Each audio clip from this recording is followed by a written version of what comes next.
जिसने विधायक बनाया, जिसने टिकट दे करके विधानसभा में भेजा, आप उसके नहीं हुए। आप नीतीश जी के नहीं हुए, जिसने आपको मुख्यमंत्री का पद दे दिया उसके नहीं हुए। तो आप हमारी जाति को, हमारे संप्रदाय को, हमारे भगवान को अगर आप कुछ दुर्वाद कह रहे हैं, गलत शब्द इस्तेमाल कर रहे हैं, तो भगवान भी आपको क्षमा नहीं करेगा। और लगा है आपके नाम में, तो उस राम का अपमान न करें।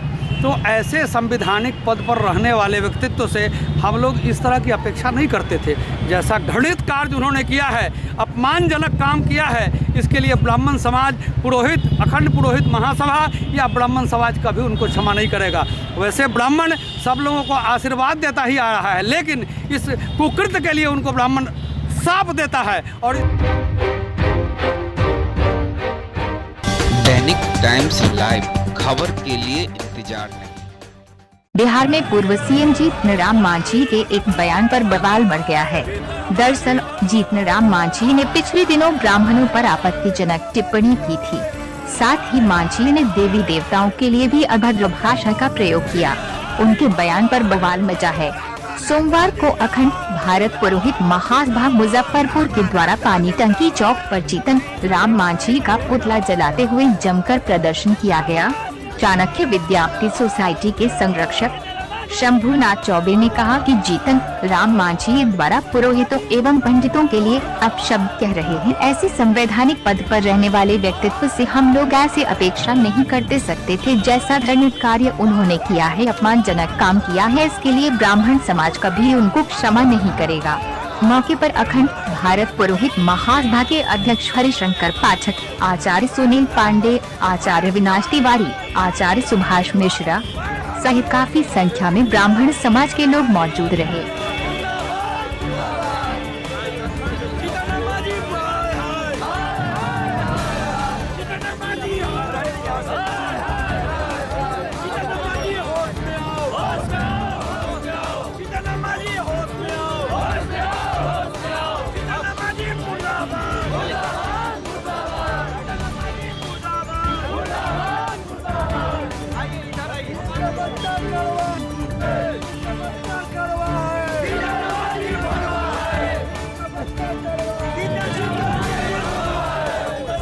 हम आपका नजायज कहाँ करते हैं, हम किसी का बुरा कहाँ करते हैं, हम तो सबका भलाई करते हैं। और तब हमारे ऊपर इस तरह का आक्षेप क्यों? आपको जिसने विधायक बनाया, जिसने टिकट दे करके विधानसभा में भेजा, आप उसके नहीं हुए। आप नीतीश जी के नहीं हुए, जिसने आपको मुख्यमंत्री का पद दे दिया उसके नहीं हुए। तो आप हमारी जाति को, हमारे संप्रदाय को, हमारे भगवान को अगर आप कुछ दुर्वाद कह रहे हैं, गलत शब्द इस्तेमाल कर रहे हैं, तो भगवान भी आपको क्षमा नहीं करेगा। और तो एक्सीडेंटल वो विधायक भी बने। पूर्व मुख्यमंत्री डॉक्टर जगन्नाथ मिश्र जी के कृपा पात्र रहे, इसलिए विधानसभा का टिकट उन्होंने दिलवाया उनको, और संजोग से वो विधायक बन गए। नीतीश जी की परम कृपा हुई कि वो भूतपूर्व मुख्यमंत्री बन गए। ऐसे पद पर रहने वाले आदमी को, ब्राह्मण को, ब्राह्मण जाति नहीं है, ब्राह्मण एक संस्था है और हर आदमी ब्राह्मण है। हर आदमी में ब्राह्मणत्व छिपा है और हर आदमी ब्राह्मण है।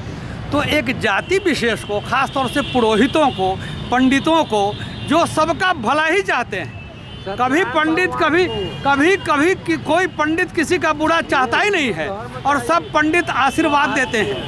हर पंडितों की जो कुर्बानी है, पंडितों का जो दान किया हुआ है, ये भारत के लिए, समस्त विश्व के लिए आज तक किसी ने नहीं किया। और उस ब्राह्मण को गलत शब्द से उच्चारित करके, गलत शब्द इस्तेमाल करके हैं, और हमारे सनातन धर्म को गाली बक के, धर्म को गाली बक के, हिंदू धर्म को गाली बक के, भगवान को क्या कहें, उनको अपमानित करके। अरे भगवान, तुम्हारे नाम में कम से कम राम लगा है, कम से कम इसका भी तो ख्याल करना चाहिए आपको कि राम लगा है आपके नाम में, तो उस राम का अपमान न करें। तो ऐसे संवैधानिक पद पर रहने वाले व्यक्तित्व से हम लोग इस तरह की अपेक्षा नहीं करते थे। जैसा घृणित कार्य उन्होंने किया है, अपमानजनक काम किया है, इसके लिए ब्राह्मण समाज, पुरोहित, अखंड पुरोहित महासभा या ब्राह्मण समाज कभी उनको क्षमा नहीं करेगा। वैसे ब्राह्मण सब लोगों को आशीर्वाद देता ही आ रहा है, लेकिन इस कुकृत्य के लिए उनको ब्राह्मण शाप देता है, और इस शाप से वो अलग नहीं हो सकते हैं। आगे क्या कार्रवाई? ब्राह्मण शास्त्र पढ़ता जरूर है, लेकिन ब्राह्मण को शस्त्र उठाने भी आता है। और इसके ज्वलंत उदाहरण भगवान परशुराम है। तो ब्राह्मण को अपमानित कर दिया, इस तरह की बात बोलना चाहिए क्या? जो शब्द उन्होंने बोला है, मैं उन्होंने कह रहा हूं उनको, इसलिए कि एक महत्वपूर्ण पद पर नीतीश जी ने उनको आसीन किया था। वो तो नीतीश जी के भी नहीं हुए, जगन्नाथ जी के भी नहीं हुए, किसी के नहीं हो सके वो। और ये क्या मीडिया में बने रहने का एक कारण है ना, मीडिया में अनाप शनाप अलग बयान दे करके मीडिया में छाए रहे, कभी किसी को गाली बक दो, कभी किसी को गाली बक दो। अरे सनातन धर्म में तो सब कुछ समाहित है, हिंदू धर्म में सब कुछ समाहित है, चाहे वो भीम हो, डीम हो, कोई भी हो। तो हमको उनसे कोई दिक्कत नहीं था, हमको उनके भीम से कहाँ कोई दिक्कत है। हम उनके भीम को तो कभी कोई गाली नहीं दिया, हमने दूसरे किसी संप्रदाय को तो कभी कोई गाली नहीं दिया। हम तो सनातन धर्म, सनातन का अर्थ ही होता है सबसे पुराना, और सबसे पुराना यही धर्म है। और इस धर्म को आप गाली बक रहे हैं, उस धर्म को, उस शास्त्र पढ़ने वाले को, उस पूजा कराने वाले को। अब रही बात, बोलते हैं कि हम तुम्हारे यहाँ खाएंगे नहीं। अब आप ही बताइए, कोई वैष्णव ब्राह्मण जो त्रिपुंड लगाता हो और वैष्णव हो, गले में तुलसी का माला पहनता हो, आपके जैसे मांसाहारी के यहाँ मांसाहारी भोजन आपके यहाँ बनता हो, उस बर्तन का बनाया हुआ कोई ब्राह्मण वैष्णव कैसे खा सकता है? समोसा भी बनता है, कोई भी नहीं खा सकता है, कोई भी ऐसा वैष्णव ब्राह्मण नहीं खाता है। मैं ऐसा नहीं कहता हूँ कि ब्राह्मण हमारे मांसाहारी नहीं है, हो सकता है होंगे, लेकिन जो पूजा पाठ कराते हैं, जो आचार्य हैं, जो विद्वान हैं, वो मांसाहार का सेवन नहीं करते हैं, और वह आदमी आपके यहाँ खाना पसंद नहीं करेगा। तो इसमें बुराई क्या है? आप भी आ जाइए ना, आप में भी ब्राह्मणत्व तो आ जाए। मैं तो कहता हूं कि पूरे शरीर में ब्राह्मण, क्षत्रिय, वैश्य और शूद्र सब कुछ है। ये ब्राह्मण मस्तिष्क को अगर ब्राह्मण आप कहते हैं, तो ये ब्राह्मण झुकता कहाँ है? शूद्र पैर के पास झुकता है। तो मैं तो शूद्र की भी पूजा करता हूँ। और आप कैसे आदमी हैं भाई, आप कैसे माझी हैं जो इस तरह से अनर्गल बयान दे करके ब्राह्मणों को आपने उत्तेजित कर दिया? ब्राह्मण कभी उत्तेजित होता नहीं है, लेकिन इस तरह का अनाप शनाप बयान देने के बाद तो ब्राह्मण उत्तेजित होगा ही ना।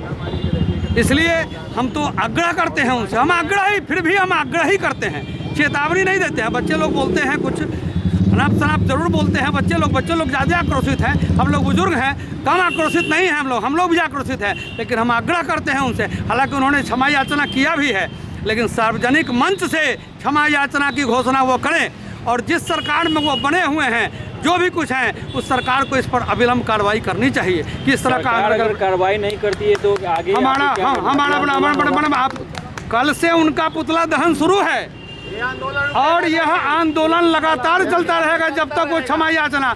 एक पत्रकार भाई ने पूछा कि क्या आप क्षमा कर देंगे उनको क्या? अरे ब्राह्मण तो सदा आशीर्वाद ही देता है और क्षमा करता ही आ रहा है, लेकिन सर्वे भवन्तु सुखिनः। लेकिन आइंदा इस तरह का अनर्गल बयान कभी न दे, तभी हम लोग क्षमा कर सकते हैं उनको। जी मैं